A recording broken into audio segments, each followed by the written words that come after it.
जय हिंद, नमस्कार दोस्तों। मैं किशन कन्हैया आप लोग का पुनः एक बार स्वागत करता हूं आपके अपने YouTube चैनल मैथ्स विजन पर। आज 2025 की पहली तारीख 1 जनवरी, आप सभी शिक्षा प्रेमियों को नव वर्ष की हार्दिक शुभकामनाएं। आपका नव वर्ष बहुत ही अच्छा व्यतीत हो और आप लोग तरक्की करते रहें।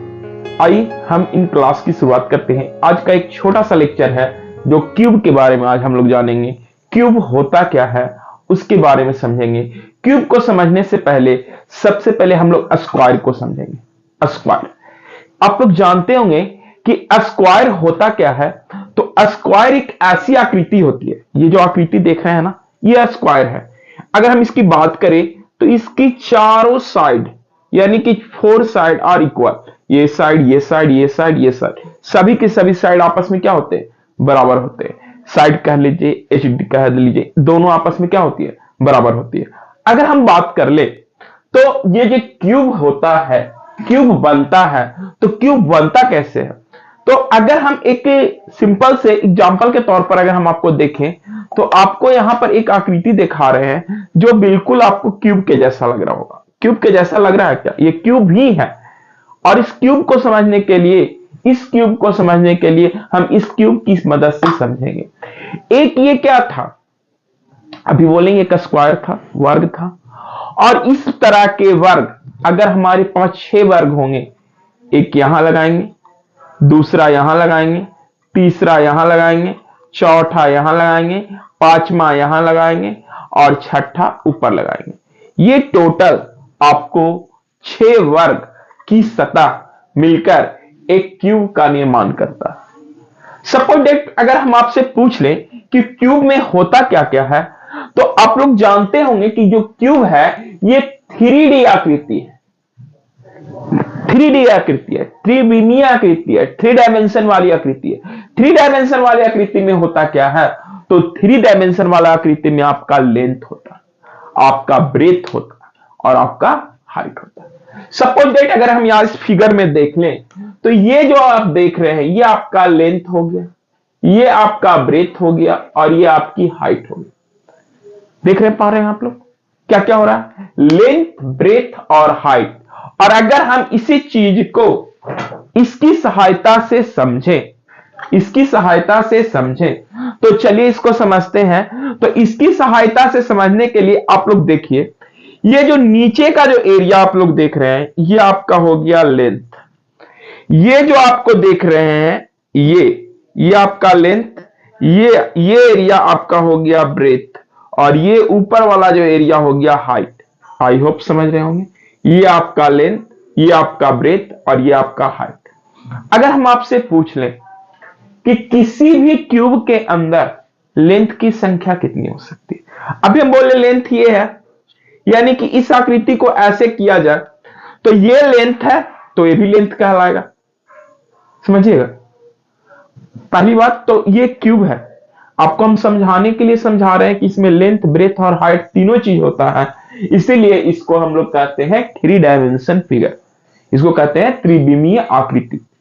अब इस लेंथ, ब्रेथ और हाइट रहने के कारण इसे त्रिविमीय आकृति कहते हैं। बट हम लोग जान रहे हैं कि ये जो हमारा क्यूब है वो स्क्वायर से मिलकर बना है। और स्क्वायर क्या होता है? जिसकी सभी भुजाएं, सभी साइड आपस में इक्वल हो। All side are equal is called square.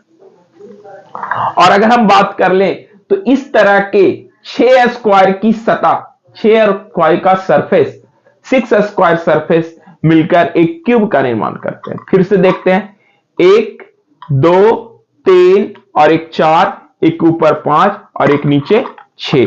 तो अगर हम आपसे पूछ लें कि किसी भी स्क्वायर में सतह कितनी होती है, सरफेस कितनी होती है, तो सरफेस आपको यहां पर ही हो जाएगा आपका कितना? 6 सरफेस हो जाएगा।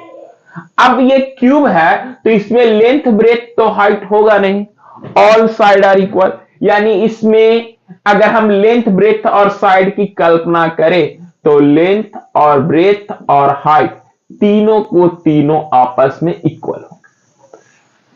जबकि ये क्यूब है तो ये क्यूब स्क्वायर से मिलकर बना है, इसलिए इसका लेंथ, ब्रेथ और हाइट तीनों आपस में क्या होंगे, इक्वल होंगे। क्या होंगे, इक्वल होंगे। और तीनों के तीनों ये इक्वल होंगे, इसीलिए इसको हम लोग कहेंगे क्यूब। अब इसमें होता क्या क्या, इसकी काउंट करते हैं। सबसे पहले हम सरफेस की बात कर ले, तो इसमें 6 सरफेस होते हैं। वर्टेक्स या की बात कर ले, शीर्ष, तो इसकी शीर्ष की संख्या काउंट कर लेते हैं। 1 2 3 4 5 6 7 8, टोटल कितने, 8। इसमें भी काउंट कर लेते हैं, A B C D E F G H, total 8 vertex. कितना वर्टेक्स, 8 वर्टेक्स होंगे। अगर हम साइड या एज की बात कर लें, तो साइड या एज की बात कर लें तो इसमें कितना हो सकता है, अब आप सोचिए कितना हो सकता है, काउंट करते हैं। इसी में काउंट कर लेते हैं, 1 2 3 4 5 6 7 8 9 10 11 12, टोटल इसमें साइड की एज की बात कर लें, साइड की बात कर लें तो टोटल 12। कितना साइड होंगे, टोटल 12। अब आप बोलिए 12। और अगर हम इसमें देखते हैं तो क्या हो रहा है, देखिएगा, इसको ऐसे रखेंगे, 1 2 3 4, 4 आगे तो 4 पीछे, 4 4 8, फिर 5 8 के बाद 9 10 11 12, टोटल अगर हम साइड की बात कर लें तो टोटल साइड कितना हो गया। वर्टेक्स एंगल, शीर्ष कोण की बात करें, ये हमारा शीर्ष है ना, ये शीर्ष बिंदु ना है, यहां पर आप सोचिए कि कितना एंगल बनता होगा।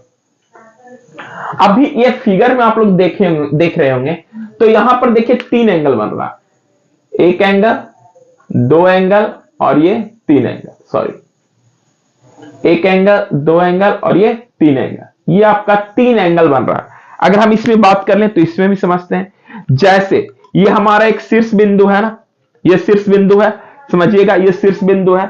देखिए 1 एंगल इधर, 1 एंगल इधर और 1 एंगल इस साइड से, टोटल 3 एंगल, माने कि एक शीर्ष पे, एक वर्टेक्स पे टोटल 3 एंगल बनते हैं। और इस तरह से टोटल इसमें कितने वर्टेक्स है, 8 वर्टेक्स।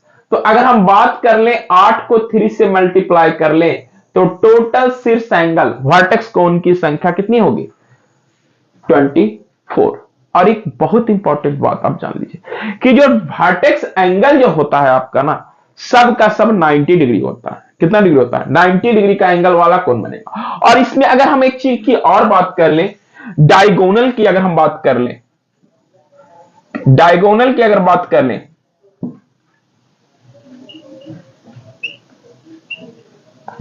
तो आप बता सकते हैं इसमें डायगोनल कितनी होंगे, कितने डाय होंगे और कौन कौन होंगे। अगर हम इस इमेज की कल्पना करते हैं तो इसमें डायगोनल की संख्या टोटल 4 होंगे। कितने डायगोनल होंगे, 4। और वो 4 डायगोनल कौन कौन होगा, देखिए एक डायगोनल आपका हो जाएगा ए और एच, ओके। दूसरा डायगोनल हो जाएगा सी और एफ, तीसरा डायगोनल हो जाएगा बी और डी, और चौथा डायगोनल आपका हो जाएगा बी और जी, हो गया आपका डी और ई। यानी कि अगर हम डायगोनल की बात कर लें तो इसमें टोटल 4 डायगोनल होंगे। कितने डायगोनल होंगे, 4, A H C F D G और डी, सॉरी क्या मिस्टेक हो रहा, बीजी, डीजी नहीं बीजी, ये देखिए बी और ये जी और आपका डी और ये ई, ये टोटल 4 डायगोनल होंगे। अगर हम इसमें अगर हम डायगोनल को समझना चाहें तो ये डायगोनल कैसे कैसे होगा, आई होप आपको हम समझा रहे हैं। अभी देखिएगा, इसमें हम डायगोनल देते हैं, देखिए ये इमेज है, एक डायगोनल इस एंगल से इस एंगल दे रहे हैं, देख रहे हैं इस एंगल से इस एंगल, एक डायगोनल। दूसरा डायगोनल आपका होगा ये एंगल से ये एंगल, 2 डायगोनल हो गया। तीसरा डायगोनल हो गया इससे और इस पे, और चौथा एंड लास्ट डायगोनल हो जाएगा इस एंगल से इस एंगल पे। देख रहे हैं आप लोग डायगोनल को, ध्यान से देखिएगा, ये आपका टोटल 4 डायगोनल होंगे इसमें, और कहां से कहां तक जा रहा है देखिए। आई होप आप लोग डायगोनल को समझ रहे हो। और एक और खास बात जानते हैं क्या होता है, ये जो चारों का चारों जो डायगोनल हमने लिया, ये चारों का लेंथ है ना, वो बिल्कुल और बिल्कुल इक्वल होंगे।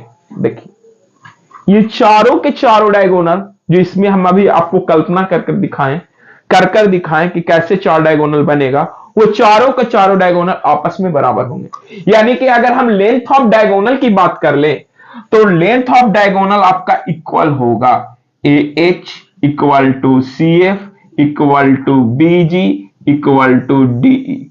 ये सारे के सारे आपस में इक्वल होंगे। क्या होंगे? इक्वल होंगे। चलिए अब हम तो डायगोनल को समझ चुके हैं, अब इधर फॉर्मूला की ओर बढ़ते हैं। अगर हम फार्मूला की ओर बढ़ते हैं कि इसमें फार्मूला क्या क्या हो सकता है, तो पहला फार्मूला होगा टोटल सरफेस एरिया। सरफेस का मतलब होता है सतह। अभी हम बताएं कि इसमें टोटल कितने सतह थे। आपने बोला 6 सतह, 6 सतह हम लोग देखें। अब सोचिए ये 6 सतह का प्रत्येक सतह एक स्क्वायर होता है। क्या होता है? स्क्वायर। तो अगर हम एरिया ऑफ स्क्वायर देखें तो एरिया ऑफ स्क्वायर आपका होता है ए का स्क्वायर। अगर इसकी भुजा को साइड को ए मानते हैं तो एरिया ऑफ स्क्वायर क्या होगा? ए का स्क्वायर। और इसकी टोटल सरफेस कितना था? 6। टोटल सरफेस कितना होगा? 6। यानी कि अगर हम बात कर लें तो ये हो जाएगा आपका 6a स्क्वायर। क्या हो जाएगा? 6a square. ये आपका हो गया टोटल सरफेस एरिया। उसी तरह literal surface area. Literal surface area का मतलब समझते हैं? पार्श्व पृष्ठ इसको हिंदी में कहते हैं। जैसे ये हमारा है ना, तो ये चारों दीवार जो होता है ना, 1 2 3 4, ये चारों का चारों दीवार जो होता है वो लिटरल सरफेस एरिया कहलाता है। ये चारों का चारों दीवार क्या कहलाता है? Literal surface area. यानी कि एक साइड अगर रहता, एक सरफेस रहता तो इसके लिए ए स्क्वायर होता, एक साइड होता तो ए स्क्वायर होता। लेकिन इसमें साइड टोटल कितना हो गए? सरफेस टोटल कितना हो गए? टोटल सरफेस की संख्या 4 है, यानी लिटरल सरफेस एरिया आपका हो जाएगा 4a स्क्वायर। क्या हो जाएगा? 4a square. समझिएगा, आप लोग फार्मूला और कॉन्सेप्ट को अगर बेसिक से समझ लिए अच्छी तरीके से तो आपको मैथ बनाने में कोई भी प्रॉब्लम नहीं होगी। ओके, वॉल्यूम की बात करें, किसी भी चीज का वॉल्यूम। इसमें वॉल्यूम, अब देखो इसमें लंबाई, चौड़ाई और ऊंचाई 3 चीज होता है। और किसी भी चीज की वॉल्यूम निकालने का सबसे आसान, खासकर 3 डायमेंशन फिगर में किसी भी आकृति का वॉल्यूम निकालना है तो आपको याद रखना है बेस एरिया इंटू हाइट। क्या याद रखना है? Base area into height. Base area into height आपको याद रखिएगा। क्या याद रखना है? Base area into height. चलिए अब बेस एरिया की अगर हम बात कर लेते हैं, थोड़ा सा गिजबिज ना हो इसको बता देते हैं। अगर हम बेस एरिया की बात कर लें तो ये जो हमारा आकृति था क्यूब, इसका बेस एरिया क्या था? तो आप कहिएगा इसका बेस एरिया का स्क्वायर था सर। तो स्क्वायर का एरिया क्या होता? स्क्वायर का एरिया ए स्क्वायर होगा।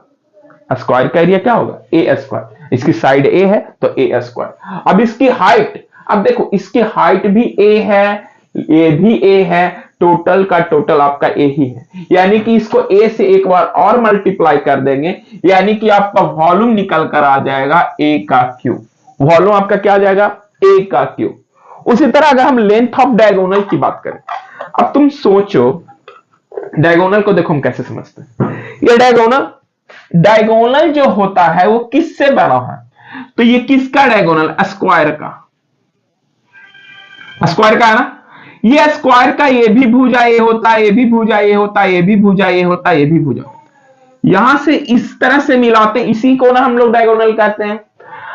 अब इस डायगोनल के हिसाब से अगर हम देखें तो ये 90 डिग्री का कोण हो गया, और इसको अगर हम ट्रायंगल मान लेते हैं तो ट्रायंगल के हिसाब से अगर देखा जाए तो ट्रायंगल के हिसाब से देखने पर ये आपका क्या हो जाएगा? ये कर्न हो जाएगा, हाइपोटेनस हो जाएगा। यानी कि अगर इसकी अगर हम बात कर ले तो अंडर रूट, हमको ये निकालना है ना, इसके लिए अंडर रूट इसका स्क्वायर प्लस इसका स्क्वायर, यानी कि ए का स्क्वायर और प्लस ए का स्क्वायर। आप लोग इसको हल कीजिएगा तो under root 2a square, 2a square. और आप लोग जानते हैं कि जब भी किसी का स्क्वायर होता है, जब भी किसी का स्क्वायर होता है और रूट में होता है तो वो अकेले बाहर निकल जाता है, और ये 2 का स्क्वायर नहीं है, इसलिए 2 अंडर रूट में ही रह जाएगा। यानी कि अगर हम बात कर ले लेंथ ऑफ डायगोनल की, लेंथ ऑफ डायगोनल की, तो आपका हो जाएगा under root 2a। Length of diagonal हो गया under root 2a। I hope समझ रहे हैं आप लोग कैसे ये आया। अब इतना ही नहीं, अब ये आपके सामने 1 2 3 4 फार्मूला है। इन 4 फार्मूला से आप लोग चाहें तो अभी और भी बहुत सारा फार्मूला निकलेगा जो आपको मैथ बनाने में आसानी होगी। मेनली रूप से, मुख्य रूप से अगर हम बात कर लें तो यही 4 फार्मूला होते हैं। Total surface area 6a square, literal surface area 4a square, volume AQ, volume आपका क्या हो जाएगा, वॉल्यूम आपका हो जाएगा A का Q, वॉल्यूम हो जाएगा A का Q, साइड का Q, लेंथ ऑफ डायगोनल हो गया अंडर रूट 2a। उसी तरह अगर हम बात कर ले इधर कि टोटल सरफेस, तो इसके टोटल सरफेस होते हैं 6। अगर हम बात कर लें इसका वर्टेक्स की, तो टोटल वर्टेक्स 8, और अगर एज या साइड की बात कर लें तो टोटल 12, और वर्टेक्स एंगल की बात कर लें तो वर्टेक्स एंगल टोटल कितना हो जाएगा 24। 24 क्यों 24 होगा, क्योंकि इसमें एक एंगल पर 3 वर्टेक्स बनते हैं, एक वर्टेक्स, 2 वर्टेक्स, 3 वर्टेक्स, और 3 वर्टेक्स बनने के कारण टोटल आपका वर्टेक्स है 8। तो 8 या 24 यानी कि 24 एंगल इसमें होंगे, और 24 का 24 एंगल आपका क्या होंगे 90 डिग्री का होंगे, सब आपस में बराबर होंगे। दूसरी बात कि यहां पर अगर हम बात कर लें तो इसकी डायगोनल की, तो इसकी डायगोनल भी आपस में बराबर होगा। अगर हम बात कर लें कि इसमें बराबर क्या क्या होंगे, तो बराबर सबसे पहले आपका हो जाएंगे सभी साइड, सभी एज्ड या सभी साइड बराबर होंगे। दूसरी बात इसका डायगोनल आपस में बराबर होगा, और सभी angle, vertex angle, total angle आपस में बराबर होंगे, और टोटल एंगल आपका होता है 90 डिग्री। आई होप आपको ये समझ में आ गया होगा। तो चलिए आज के लिए इतना ही रखते हैं, बाकी नेक्स्ट लेक्चर का इंतजार कीजिए, और हमारे चैनल पर नए हैं तो हमारे चैनल को सब्सक्राइब कर लीजिए। अगर वीडियो पसंद आया होगा तो आप लाइक कर दीजिए और अपने मित्रों के साथ शेयर कर दीजिए। नेक्स्ट टॉपिक हम लोग क्यों अभी हम लोग पढ़े हैं, नेक्स्ट में हम लोग क्यूबॉइड पढ़ेंगे। धीरे धीरे 3D फिगर को हम लोग बेसिक से अच्छे तरीके से समझेंगे। तो आज के लिए इतना ही, धन्यवाद, take care, all the best, और सबको फिर से एक बार हैप्पी न्यू ईयर।